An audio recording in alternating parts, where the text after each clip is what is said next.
حي على الفلاح.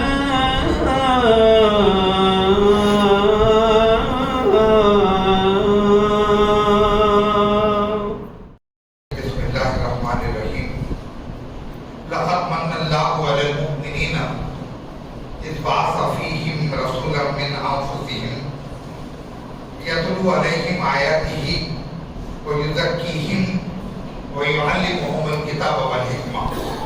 صدق اللہ العظیم. محترم حضرات،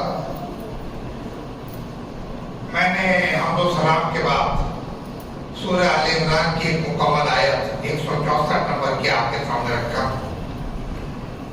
اللہ تبارک و تعالیٰ فرماتے ہیں کہ اللہ نے یقیناً مومنوں پر بڑا احسان کیا.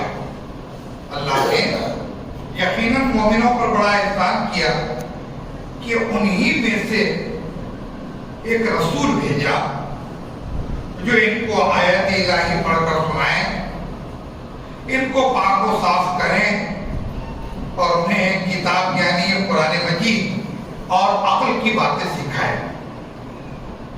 یہ آیت میں اللہ تبارک و تعالیٰ نے آیت کے آغاز میں اللہ کے رسول صلی اللہ علیہ وسلم کا تذکرہ اس انداز میں کیا کہ لَقَدْ مَنَّ اللَّهُ عَلَى الْمُؤْمِنِينَ، کہ اللہ نے یقیناً مومنوں پر بڑا احسان کیا.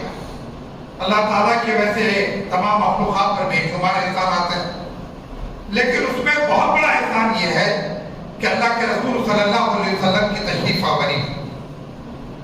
محترم حضرات، نبی کریم صلی اللہ علیہ وسلم کے تشریف لانے کے بعد جن لوگوں نے آپ کو فالو کیا، آپ کی سیرت کی اتباع کی، چاہے وہ خلفائے راشدین ہوں، دانشوران امت ہوں، ان کے تو کارنامے بار بار ہمارے سامنے آتے رہتے ہیں اور آنا بھی چاہیے.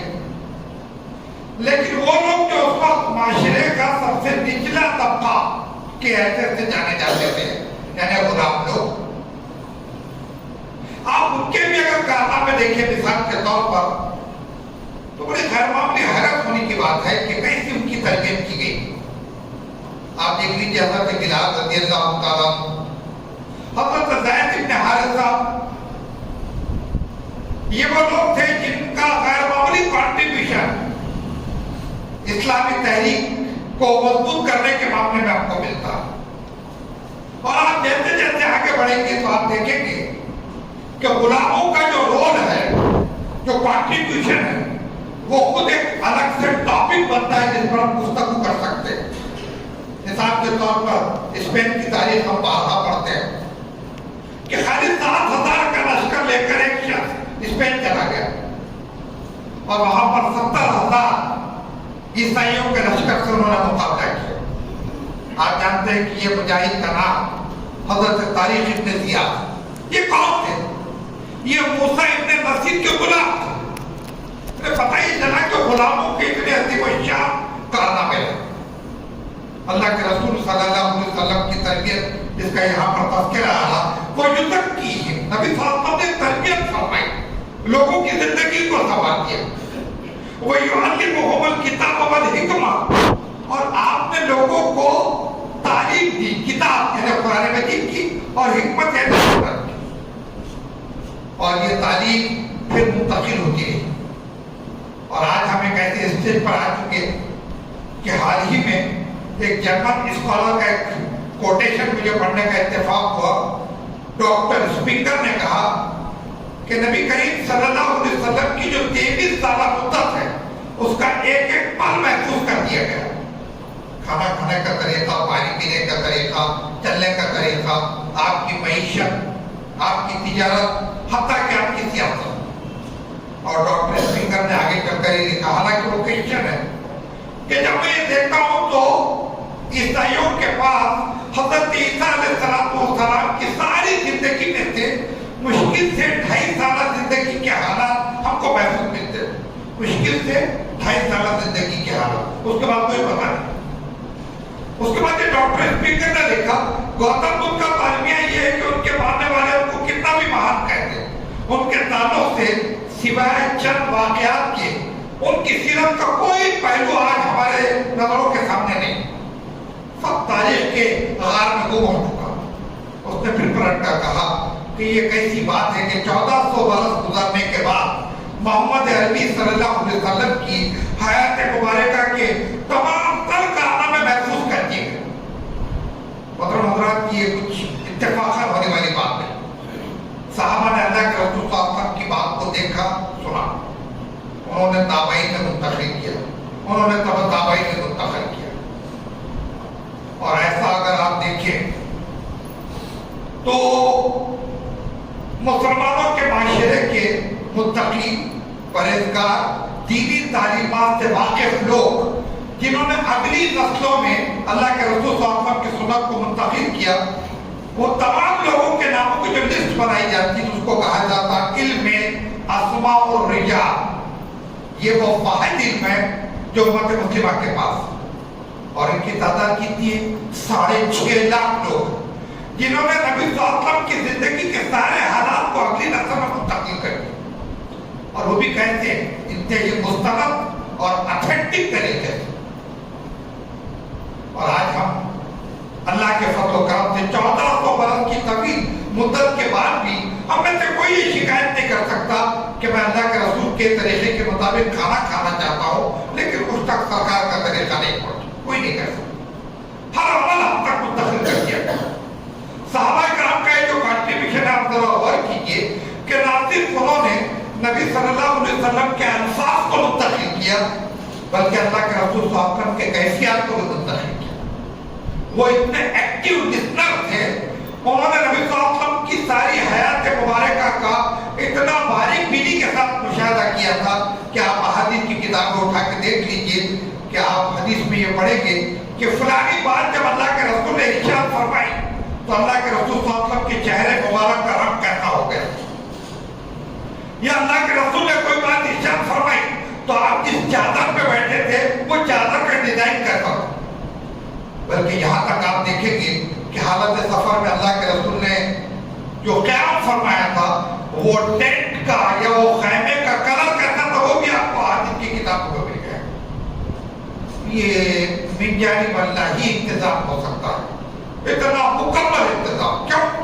تاکہ امت تک اللہ کے رسول کا ایک ایک طریقہ پہنچ جائے, ایک ایک طریقہ, اور امت اس کو اختیار کرے. اور امت کو کیا بشارت دی گئی؟ مَن یُطِیعِ اللَّهَ وَرَسُولَهُ فَقَدْ فَازَ فَوْزًا عَظِیمًا. جس نے اللہ کی کتاب کے احکامات کو مانا اور نبی صلی اللہ علیہ وسلم کے طریقے کی اتباع کی, فَقَدْ فَازَ فَوْزًا عَظِیمًا, اس کے لیے بہت بڑی کامیابی. اور یہ خالی دعویٰ نہیں بلکہ اس کے ساتھ دلیل.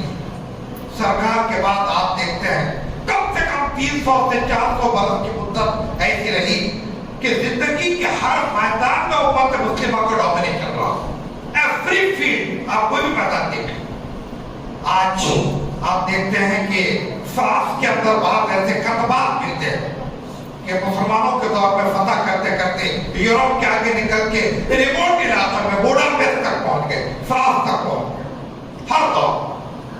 اور جہاں سے کتاب اور سنت کو لے کر ہمارے درمیان لاپرواہی یا غفلت کا مزاج پیدا ہوا, وہاں سے ہم دیکھتے ہیں کہ تعداد تو ہماری بڑھتی رہی لیکن اثر و نفوذ کے اعتبار سے ہم کتنے سمٹنے لگے. اب ہمارے اطراف اپناپ میں اس کی کئی مثالیں. لہذا مہینہ ربیع الاول کا ہو یا اور کوئی بھی ہو, قرآن مجید کے تذکرے کے ساتھ اس بات کی شدید ترین ضرورت ہے کہ نبی صلی اللہ علیہ وسلم کی سیرت کے ہر پہلو کو لوگوں کے سامنے لایا جائے. اور ایک تبرک کے طور پر نہیں, تبرک تو ہے ہی, اس کے ساتھ ساتھ اس نیت سے کہ ہم کو لقد کان لکم فی رسول اللہ کی اسوۃ حسنہ, کہ نبی صلی اللہ علیہ وسلم کی زندگی میں تمہارے لیے ایک نمونہ ہے, رول ماڈل ہے. اس کو اختیار کرو گے تو تم کامیاب ہو. اور 300-400 برس تک ہر میدان میں ہمارا ڈومینیشن, ہمارا غلبہ اس بات کی دلیل ہے کہ یہ فارمولہ سراسر کامیابی کا فارمولہ. عزیزان گرامی, اللہ کے رسول صلی اللہ علیہ وسلم کی سیرت کے کچھ پہلو آج ہم ڈسکشن میں لائیں. نمبر 1 بات, اللہ کے رسول صلی اللہ علیہ وسلم کی عجز و انکساری کا عادت کیا تھی. ایک مرتبہ آپ کے گردن میں چادر ڈالی گئی, ایک بدو آیا, بدو لوگ تھوڑے سے ان سیویلائز تھے, اس کو وہ چادر کی ضرورت تھی. اس نے سرکار کی گردن سے زور سے رفت طریقے سے وہ چادر کو ایسا کھینچا کہ سرکار کی مبارک گردن پر رنگ چھا گیا، گلابی رنگ کا، یعنی رگڑ کی وجہ سے. اور اس نے کہا کہ ٹھیک ہے آج کے لیے مجھے اتنا ہی چاہیے تھا، میں نے لے لیا. نبی صلی اللہ علیہ وسلم نے وہاں پر ریئیکشن میں ایک بھی لفظ نہیں کہا، ایک بھی لفظ نہیں. یہ دیکھیے آج کے ساتھ یہ برابر جو انسان کو انسانوں کو ایک دوسرے کے قریب لانے کا ذریعہ بنتی، ورنہ اپنا اسپاٹ کچھ کہہ دینا، ریئیکٹ ہو جانا، جواب دے دینا، وقتیہ طور پر تو شاید جذبات کو تسکین ہو جائے، لیکن اس کا ویری فرسٹ ریئیکشن یہ آتا ہے کہ ایسے شخص کے اطراف کو لوگ اس سے کٹنے لگتے ہیں. چنانچہ آپ دیکھتے ہیں کہ جب حضرت ابو سفیان نے اسلام کو قبول نہیں کیا تھا، وہ ایک بادشاہ کے دربار میں گئے. بڑے ذہین آدمی تھے یہ حضرت ابو سفیان. وہ بادشاہ کو پتا چلا کہ مکہ سے ایک دانشور انسان آیا ہے، اور اس وقت یہ بات مشہور ہو چکی تھی کہ نبی صلی اللہ علیہ وسلم مکہ المکرمہ میں نبوت کا اعلان فرما چکے. تو وہ بادشاہ نے حضرت ابو سفیان کو بلایا اور کہا کہ کیا آپ اسی بستی سے آئے ہو جہاں پر محمد نام کے صاحب نے اسلام کا نبوت کا اعلان کیا، نبوت کا اعلان کیا؟ ابو سفیان نے کہا کہ ہاں ہماری یہ بستی کے صاحب. اس بادشاہ نے ایک ہی سوال پوچھا، پہلا، اور یہ کہا کیا اس شخص سے ملنے والے لوگ بارہا اس سے ملنے کی تمنا رکھتے ہیں؟ کوئی معمولی سوال نہیں، الفاظ بڑے معمولی. کیا اللہ کے رسول صلی اللہ علیہ وسلم کے کانٹیکٹ میں جو لوگ آتے ہیں وہ کٹ کے الگ بھی ہو جاتے ہیں، یا بار بار سرکار کی صحبت مبارکہ سے استفادہ کرنا چاہتے ہیں؟ ابو سفیان نے ایک دفعہ کہا تھا کہ میری طبیعت تو یہ چاہ رہی تھی کہ میں جھوٹ کہہ دوں اور یہ کہہ دوں کہ اس سے ملنے والا دوبارہ اس سے کبھی ملنے نہیں چاہتا، لیکن میں نے جھوٹ بولنا مناسب نہیں سمجھا. عرب لوگوں کی بڑی صاف بات تھی، اگر ان میں سے بات تو مشرک بھی تھے تو ان کے پاس بہت سی چیزوں کا حقدار تھا. مثال کے طور پر مہمان نوازی، اس کے پاس ایک اونٹ ہوتا تھا لیکن وہ آنے والے کو ذبح کر کے وہ اونٹ کی خاطر مدد کرے بغیر چھوڑتا نہیں. وہ راستے میں اگر ڈاکہ بھی مارتا تھا تو خواتین کے ساتھ دست درازی کے واقعات نہیں ملتے ہاتھوں کی ظاہر، بلکہ وہ ان کے پاس سے زیور لیے تک منہ پھیر کے کھڑا ہو جاتا. یعنی اتنے اقدار تھے ان کے پاس. تو ابو سفیان نے کہا کہ جب اس سے پوچھا تو میں نے یہ سوچا کہ یہ کہہ دوں کہ صاحب اس سے ملنے والے لوگ ملتے بھی اور کرتے بھی ہیں، لیکن مجھے اچھا نہیں لگا کہ میں جھوٹ کہہ دوں. میں نے کہا کہ ہاں محمد صلی اللہ علیہ وسلم سے جو لوگ ملاقات کرتے ہیں وہ بارہا ان سے ملنا چاہتے ہیں اور انہی کی کمپنی میں رہنا چاہتے ہیں. یہ اللہ کے رسول صلی اللہ علیہ وسلم کے اعلیٰ ترین اخلاق کی دلیل ہے. لوگ ملنا اور بار بار ملنا چاہتے ہیں. اس کے آگے آپ دیکھیں مثال کے طور پر یہ ایشو میں نے خاص طور پر اس کے ملایا کہ آج ساری دنیا میں خواتین کے حقوق کو لے کر حرمتوں کو پامال کیا تھا، بلکہ عورت کو ایک سورس آف انٹرٹینمنٹ بنا دیا گیا. میں تکلف کے ساتھ کہہ رہا ہوں، کوئی حیثیت نہیں معاشرے. اس کو آزادی اور مختلف قسم کے ترجیحات دے کر اس کو لوگوں کے لیے خالی ایک تفریح کا سامان بنا دیا. اللہ کے رسول صلی اللہ علیہ وسلم ایک دفعہ صحابہ کے ساتھ بیٹھے تھے، ایک خاتون آئی اور اس نے آ کر کے کہا کہ اے محمد میں آپ سے کچھ گفتگو کرنا چاہتا ہوں. سرکار فوری محفل سے اٹھ کر آپ نے کہا میری ماں مدینے کی جس گلی میں تم چلنے کے لیے کہو گی میں گفتگو کے لیے چلنے کو تیار ہوں. بارہ آپ نے یہ واقعہ سیرت میں پڑھا. سیرت نگاروں نے یہ بھی لکھا کہ وہ عورت جس کو اللہ کے رسول نے اتنا پازیٹیو اخلاق کا رسپانس دیا وہ مدینے کی ایک نیک ماگر عورت تھی. کتنا ہمارے معاشرے میں عورت کا بیٹے یہ آپ اندازہ لگائیں. آج ساری دنیا کے حالات دیکھ لیجیے، ہمارے وطن عزیز کے حالات دیکھ لیجیے، کیسے خطرناک قسم کے جرائم خواتین کو لے کر کے ہمارے سامنے آتے ہیں اور ہماری پریس اس کو کیسے مدے لینے کے بیان کرتے ہیں، بار بار کہتے ہیں. اب آپ کے سامنے بڑی خبر آ رہی اور کیا ہوا، ایک لڑکی کے ساتھ کتنے لوگوں نے ایسا کر دیا. کیا تکلیف دہ انداز بیان ہے. یہ رپورٹنگ کتنی تکلیف دہ ہے. یہ رپورٹنگ معاشرے کے اندر لوگوں کا مزاج ایسا بنا رہی کہ بھئی ایک دلچسپ خبر ہے لٹخانے لیتے ہوئے سن لو. وہ جو اردو کے شاعر نے کہا نا، کوئی مدعا نہ بشرت نہ دعا چاہتی ہے، کوئی مدعا نہ بشرت نہ دعا چاہتی ہے، اور روز ایک تازہ خبر خلق خدا چاہتی ہے. بس ایک تفریح چاہیے لوگوں کو. بس اللہ کے رسول صلی اللہ علیہ وسلم نے کتنا مینٹین کیا کہ حیات مبارکہ میں جو کچھ الفاظ جن کے بارے میں سیرت نگاروں نے لکھا خصوصاً الرحیق المختوم میں سرکار کی زبان مبارک سے جاری ہے، اس میں ایک یہ بھی تھا، لوگوں تمہارے غلام، لوگوں تمہارے ماتحت لوگ، اور لوگوں تمہاری عورتیں، اور اس پر اللہ کے رسول صلی اللہ علیہ وسلم کی زبان مبارک قابل ہو۔ آپ اندازہ لگائیے کہ وہ ذات پاک جنہوں نے زندگی بھر اہم بات کہی، زندگی بھر انہوں نے جو آخری میں الفاظ کہے ہوں گے وہ امت کے لیے کتنا بڑا ٹفن کا کام کرتے ہیں، قیامت تک کے لوگوں کے لیے سوچنے کے لیے کہ یہ وہ معاملات ہے جو آگے چل کر بہت کمپلیکیٹڈ ہو جائیں گے۔ خواتین کو آزادی دی جائے گی لیکن وہ آزادی ان خواتین کو بہت بڑی قیمت چکانے کے بعد ملے۔ عزیزان گرامی، اللہ کے رسول صلی اللہ علیہ وسلم کی سیرت میں اور بھی بہت سے واقعات ہیں خواتین کو لے کر کے، لیکن ہم آگے بڑھتے ہیں۔ ایک بہت بڑی بات جو سرکار کی سیرت سے ابھر کر ہمارے سامنے آتی ہے، اور اس حد و خون غارت گیری کے دور میں یہ عدد و شمار اس کو شیئر کرنا تو بہت ہی ضروری ہے۔ اللہ کے رسول صلی اللہ علیہ وسلم کے زمانے میں جتنی جنگیں، آپ ان کے اگر اسٹیٹسٹیکل فیگر نکال کے دیکھیں، کم سے کم ہلاکتیں، کم سے کم۔ آج ہم دیکھتے ہیں کہ صاحب جنگ عظیم افضل، جنگ عظیم دوام، اگر آپ اس کے ٹوٹل مارے تو مرنے والوں کی تعداد کروڑوں تک پہنچ جاتی ہے، اور حاصل کیا ہو؟ حاصل کچھ بھی نہیں، کیونکہ یہ جنگیں کسی تعمیری مقصد کے لیے لڑی ہی نہیں گئی، یہ جنگیں ایگو سیٹسفیکشن یا اپنی انا کی تذکیر کے لیے لڑی، اس لیے اس کا آؤٹ پٹ میں کچھ آئے گی بولے تو چلتا۔ اور آج کل جو غزہ میں جنگ چل رہی ہے وہ جس طرح تقریباً 13 مہینوں سے ہم دیکھ رہے ہیں، اتنی ہلاکتوں کے باوجود بتلایا جاتا کہ امریکہ نے جاپان میں ہیروشیما اور ناگاساکی پر 25,000 سے لے کر 35,000 ٹن کے درمیان بارود گرایا تھا، جس کی ہلاکت خیزی کی داستان 12 ہم لوگ پڑھتے ہیں۔ اگست کے مہینے میں جو اس کی اینیورسری منائی جاتی ہے تو بار بار کہا جاتا، کتنے دکھ کی بات ہے، کتنے افسوس کی بات ہے کہ آج سے 3 مہینے پہلے تک کی اسرائیل نے غزہ میں 80,000 ٹن بارود گرا چکا تھا 3 مہینے پہلے تک، اور اس کے بعد تو اس میں اضافہ ہی ہوا ہوگا۔ اتنی ہلاکت ہے، اور اس کے بعد کیا ہے؟ معصوم لوگوں کا خط، بلکتے ہوئے عورتیں، بچے، اور وہ جو اسرائیل نے ٹارگٹ کے ساتھ شروع کیا تھا وہ ٹارگٹ ابھی بھی نہیں ملا۔ وہ جو ہائی جیک کیا گیا تھا لوگوں کا، ان میں سے کچھ لوگوں کو چھوڑا سکے، باقی کا ابھی بھی کوئی پتہ نہیں۔ آپ جس مقصد کے لیے میدان میں آئے تھے، جس کے لیے آپ نے اتنی زیادہ خطرناک خطر، یعنی جو انٹرنیشنلی بینڈ ویپن تھے وہ ویپن کو آپ نے استعمال کیا، اس کے بعد بھی حاصل کچھ بھی۔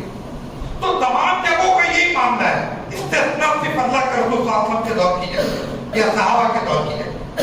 میں آپ کے سامنے فکر رکھوں، اللہ کے رسول صلی اللہ علیہ وسلم کے دور میں جو جنگیں ہوئی تو 259 251 صحابہ شہید، کتنی کم تعداد ہے آپ کی، اور جو دشمن قتل ہوئے کفار اور مشرکین ان کی تعداد 759۔ چلیے آپ دونوں کا ٹوٹل مار دیجیے، 1018 ہلاکتیں، کتنی کم ہلاکتیں ہیں، لیکن رزلٹ نہیں کیا۔ اللہ کی زمین سے فساد ختم کیا گیا، باطل کو بٹا کر رکھ دیا گیا، اور اسلام کے عظیم نظام کو نافذ کیا گیا، خواتین کو حقوق دیے گئے، ظلم ختم کیا گیا، سلیوری سسٹم کا خاتمہ ہوا، سود کا خاتمہ ہو گیا، بدکاری ختم ہو گئی، اور سب سے بدترین لعنت آپ نے شرک اور کفر کو بالکل جڑ پیڑ سے اکھاڑ کر دیا۔ اور اس کے لیے کیجویلٹیز کتنی ہے، میں نے ٹوٹل مار کے آپ کو بتلایا، 1018 لوگ ہیں مسلمان اور کافر ملا کے جو ہلاک ہوئے۔ کتنی خیر معمولی بات ہے، کیا آؤٹ پٹ ہے، اور اس کے لیے کتنی کم قیمت لگائی۔ محترم حضرات، نبی کریم صلی اللہ علیہ وسلم کی سیرت کے اور بھی جو پہلو ہے اس کے پہلے کلام پاک کی ایک آیت آپ کے سامنے رکھوں کہ لقد خلقنا الانسان فی کبد۔ اللہ پاک فرماتے ہیں ہم نے انسان کو مشقت کے لیے پیدا کیا، فی کبد، کبد کے معنی مشقت کیا ہوتا ہے، اسٹرگل کے لیے، سپریم اسٹرگل کے لیے۔ چنانچہ امیر جماعت سعادت اللہ حسینی صاحب اکثر و بیشتر ایک بات پیش کرتے اور واقعے پہ مبنی ہے کہ کلام پاک پہ سب سے زیادہ اسٹریس اور سب سے زیادہ زور ایمانیات پر کیا گیا. سب سے زیادہ زور ایمانیات پر. اور نمبر 2 وہ ٹاپک جس پر کلام پاک میں بہت زیادہ گفتگو ہے, ترغیب ہے, وہ ہے جدوجہد. یعنی امت کو جدوجہد کے لیے جگہ جگہ آپ کو ترغیب ملے گی, جگہ جگہ. لقد خلقنا الانسان فی کبد. کہیں کہا جا رہا ففروا الی اللہ, دوڑو اللہ کے طرف. حضرات, یہ ہر دور کے کامیاب لوگوں کے لیے ایک بہترین نسخہ ہے کہ ہر انسان کو اس بات کی کوشش کرنی چاہیے کہ وہ سمپل جدوجہد پر نہیں بلکہ سپریم اسٹرگل کے حد تک جا کر کوشش کرے, سپریم اسٹرگل تک. اور اس کے بعد کیا ہوتے ہیں, اس کے بعد ہی جا کر اہداف حاصل ہوتے ہیں. پتہ ہی چلا ہم کو کہ اللہ کے رسول صلی اللہ علیہ وسلم نے اس کے لیے ظاہر سازی کیسی فرمائی. ایک دفعہ آپ صحابہ کے درمیان بیٹھے تھے اور آپ نے فرمایا کہ قیامت کے دن تم میں سے ہر آدمی پچھتاوے کی حالت میں ہوگا. اللہ کے رسول صلی اللہ علیہ وسلم کا کمیونیکیشن کا انداز بہت ہی غیر معمولی تھا. ہمارے ٹیچنگ فیلڈ میں کہا جاتا ہے کہ آپ کی کامیابی اس بات پہ ہے کہ آپ جب گفتگو کریں تو سننے والا شروع سے آپ کے طرف ہما دونوں خوش ہو. یہ کہنے والے کا کمال ہوتا ہے. اور اللہ کے رسول صلی اللہ علیہ وسلم اس بات میں کمال سے بھی آگے درجے پہ پہنچ چکے تھے. آپ نے صحابہ کو کیا فرمایا, قیامت کے دن تم میں سے ہر آدمی پچھتاوے کی حالت میں رہے. صحابہ نے پوچھا اللہ کے رسول صلی اللہ علیہ وسلم, وہ لوگ جو جہنمی ہیں ان کا تو پچھتاوا سمجھ میں آتا ہے, کیا جنتی اور کامیاب لوگ بھی پچھتاوے کی حالت میں رہیں گے؟ اللہ کے رسول نے فرمایا کہ ہاں, کامیاب لوگ اس بات پر پچھتاوے کی حالت میں رہیں گے کہ کاش میں نے اور اچھے اعمال کی پونجی اپنے ساتھ لائی ہوتی. کیا انداز ہے دیکھیے. یعنی وہ لوگ جو 5 وقت کا نماز ادا کرتے ہیں, انہوں نے یہ سوچنا چاہیے کہ معاشرے میں ایسے بھی لوگ ہیں جو رات کے آخری حصے میں اٹھ کر کے تہجد کا اہتمام کرتے ہیں, گریہ وزاری کرتے ہیں, اللہ تبارک و تعالیٰ سے مانگتے ہیں. چنانچہ کلام مجید میں جنتیوں کے جو اوصاف بیان کیے گئے اس میں ایک یہ بھی ہے کہ وہ رات کو کم آرام کرتے ہیں. رات آرام کے لیے نو ڈاؤٹ, لیکن اس کے ابتدائی حصے میں آپ کو استفادہ کرنا چاہیے آرام لینے کی. آدھی رات کے بعد کا جو حصہ ہے وہ عبادت اور خصوصاً تہجد کا اہتمام, کلام پاک کی تلاوت کا اہتمام, اور بالکل آخری جو حصہ ہے وہ اللہ تبارک و تعالیٰ سے گریہ وزاری کرنا اور مانگنے کا وقت. اور واقعات پریکٹیکلی دیکھیے, ہم اگر مانگیں گے تو یہ اتنا آئیڈیل ٹائم ہے کہ اللہ تبارک و تعالیٰ ان اوقات میں عطا کرتا ہے. وہ جو اردو کی شاعر نے کہا نا کہ رات آئے تو میں تجھ کو پکاروں یا رب کہ میری آواز اجالے میں بکھر جائے. دن میں بھی ہم عبادت کرتے ہیں, فرض نمازیں ہیں اور ہر نماز کی اہمیت بہت زیادہ ہے, لیکن تہجد کی شکل میں. اور اس کے بعد جب اللہ تعالیٰ سے ہم مانگیں گے تو اتنا غیر معمولی ذہنی ارتکاز یا کانسنٹریشن آف مائنڈ ہم کو حاصل ہوگا کہ انشاءاللہ اللہ تبارک و تعالیٰ ہمارے دامن کو خالی نہیں لوٹائے. تو آپ غور کیجیے کہ ہر آدمی حالت پچھتاوے میں رہے گا. یعنی آدمی یہ دیکھے گا کہ صاحب میں تو 5 وقت نماز ہی تھا, میں نے کلام پاک کی تلاوت کیا, لیکن ایسے کئی لوگ ہیں جنہوں نے میرے سے کہیں زیادہ اعمال کی پونجی ساتھ لائی, کاش میں نے بھی ایسا کیا ہو. اب یہ بات جب صحابہ نے سنے ہوں گے تو ان کے درمیان کتنی کمپٹیٹیو اسپرٹ ڈیولپ نہیں ہوئی, آپ پتہ لگے.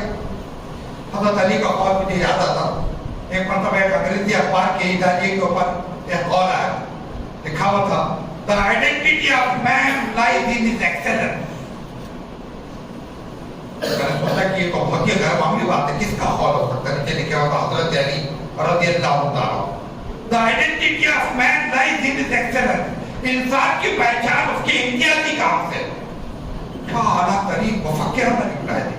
دنیا میں آرڈنری کام تو کئی لوگ کرتے ہیں, ہم کو اگر کچھ ایکسٹرا آرڈنری کام کرنا ہے تو کچھ ایکسلنس کا طریقہ اختیار کرنا چاہیے, امتیازی کام کرنا چاہیے. لوگ اگر 80% مارکس لاتے ہیں تو ہم کو 90% لانا چاہیے. کسی کے بچے اگر 12 گھنٹے اسٹڈی کرتے ہیں تو ہماری نسل کو 14 سے 16 گھنٹے اسٹڈی کرنا ہوگا. آج یہودیوں کا نام سنتے ہی بہت تکلیف ہوتی ہے, لیکن اسرائیل کے گائنیکولوجسٹ نے انٹرویو میں کہا تھا کہ میرے پاس جب کوئی یہودی خاتون آتی ہے تو وہ جبکہ ماں بننے کے مرحلے کے قریب ہو تو وہ مجھ سے یہی بات کہتی ہے کہ میں ایسی کون سی چیزیں کھاؤں کہ میرا ہونے والا بچہ ایکٹیو ترین اور فعال بچہ ہو۔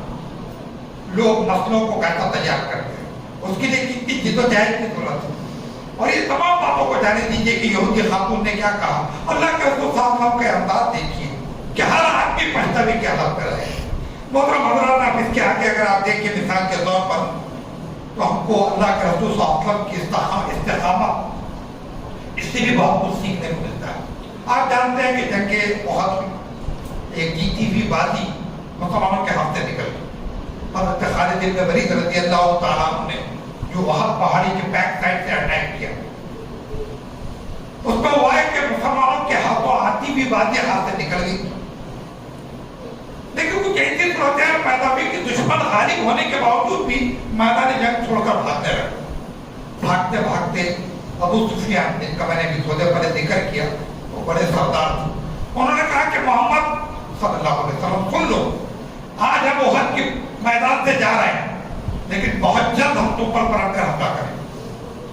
کئی صحابہ شہید ہو چکے تھے، بظاہر مسلمانوں کو سخت پہنچی۔ اللہ کے رسول صلی اللہ علیہ وسلم جب مدینہ تشریف لائے تو ادھر سے اطلاع آنے لگی کہ ابو سفیان لشکر کو لے کر پھر پلٹ کر آ رہے ہیں۔ اللہ کے رسول صلی اللہ علیہ وسلم نہیں چاہتے تھے کہ مسلمانوں کی ہوا اٹھ جائے۔ نبی صلی اللہ علیہ وسلم نے صحابہ کے سامنے پھر تقاضا رکھا کہ ہم کو میدان جنگ کا رخ کرنا چاہیے۔ کئی لوگ زخمی تھے، کوئی ان کے طرف سے پازیٹیو رسپانس نہیں آ رہا تھا، آمادگی کا اظہار نہیں ہو رہا تھا۔ اللہ کے رسول نے جب بھی دیکھا تو آپ نے فرمایا کہ سنو، صحابہ کو مخاطب کر کے فرمایا سنو، اگر تم میں سے کوئی چلنے کے لیے تیار نہیں ہوگا تو احد کے پہاڑ میں مشرکین مکہ سے مقابلہ کرنے کے لیے اگر نوبت آئی تو میں تنہا جاؤں گا مگر جاؤں گا۔ کیا استقامت ہے آپ کی؟ قرآن میں کہا گیا وہ سب بھی تقدامہ، اللہ فرماتا ہے تمہارے قدم مضبوط جما دے، قدم مضبوط جما دینا، انسان کے قدم کسی فیلڈ میں مضبوط جم جانا، یہ کامیابی کی بہت بڑی ضمانت ہے۔ ہم مسلمان ہونے کی حیثیت سے استقامت کس کو کہتے ہیں؟ بھائی ایک بار ایمان لائے تو خدا نخواستہ ارتداد کا کوئی امکان ہونا ہی نہیں چاہیے۔ یہ بھی کہ استقامت تفسیر ابن کثیر میں اس کے معنی یہی لکھے گئے۔ دوسری استقامت یہ ہے کہ جو تقاضا اللہ کا دین ہمارے سامنے پیش کرتا ہے اس کو کر گزرنا چاہیے، اس میں کوئی بیک فٹ پر چلے جانے والی بات نہیں ہونی چاہیے۔ تو آپ دیکھتے ہیں کہ یہ استقامت کی کتنی بہترین دلیل ہے جو نبی صلی اللہ علیہ وسلم کی سیرت سے آپ کو پتہ چلتا ہے۔ میں نے بھی آپ کے سامنے جو سورہ آل عمران کی آیت رکھا تھا، اللہ تعالیٰ کو تعالیٰ نے جو فرمایا کہ لَقَدْ مَنَّ اللَّهُ عَلَى الْمُؤْمِنِينَ إِذْ بَعَثَ فِيهِمْ، اللہ تعالیٰ کو تعالیٰ نے یقیناً مومنوں پر بہت بڑا احسان، اور کیا ہوا؟ اللہ کے رسول نے تمہاری تزکیہ فرمایا، تربیت فرمائی۔ تربیت کا انداز دیکھیے، عرب کے لوگ سرکار کی تشریف آوری کے پہلے اب سویلائز قسم کے لوگوں کے حیثیت سے جانے جاتے، یہودی ان کو امی کہا کرتے تھے، جینٹائل۔ ایک مرتبہ حضرت ابو ذر غفاری رضی اللہ تعالیٰ عنہ نے حضرت بلال کو دیکھ کر یہ کہا، بلال تم کالی ماں کے بیٹے ہو۔ حضرت بلال غلام تھے آپ کی۔ اللہ کے رسول صلی اللہ علیہ وسلم کے مبارک کانوں سے حضرت ابو ذر غفاری کے الفاظ ٹکرائے۔ کیا کہا تھا انہوں نے؟ ابو ذر غفاری نے، بلال تم تو کالی ماں کے بیٹے ہو۔ اللہ کے رسول نے فرمایا، اے ابو ذر ایسا لگتا ہے کہ تم پر ابھی جہالت کے اثرات باقی ہیں، وہی پٹو گا۔ سرکار کا اتنا کہنا تھا، حضرت ابو ذر غفاری اتنے پریشان ہوئے، انہوں نے حضرت بلال کو کہا رضی اللہ تعالیٰ، بلال میں نے تم کو تو کہہ دیا، اب اس کی تلافی یہ ہے کہ تم اپنا پیر میری گردن پر رکھو اور میں تم سے معافی کی درخواست کرتا ہوں۔ آج کسی کو اس کی پرسنالٹی کو لے کر کالا کہہ دینا، موٹا کہہ دینا، لمڑا کہہ دینا، ہمارے پاس اس کو ہم چالو ٹائم کا آدمی سمجھتے ہیں، کسی کو مذاق کا موضوع بنا دینا، ہم سمجھتے اس میں کیا ہو رہا تھا؟ یہ ہلکی پھلکی ہے۔ اسلامی تعلیمات میں اس کو سخت ترین ناپسند کیا گیا، معاشرے میں اس کی وجہ سے کٹاؤ اور پھٹاؤ کی کیفیت پیدا ہوگی۔ یہ اللہ کے رسول صلی اللہ علیہ وسلم کی سیرت کے کچھ چنندہ باتیں ہیں جو میں نے آپ کے سامنے رکھا، اگرچہ کہ یہ عنوان بڑا وسیع ہے۔ انشاءاللہ آئندہ جب کبھی وقت ملے ہم کوشش کریں گے کہ اس سلسلے کو ہم اور آگے لے کر چلیں۔ تو وہ جو اللہ تبارک و تعالیٰ نے فرمایا کہ لَقَدْ كَانَ لَكُمْ فِي رَسُولِ اللَّهِ أُسْوَةٌ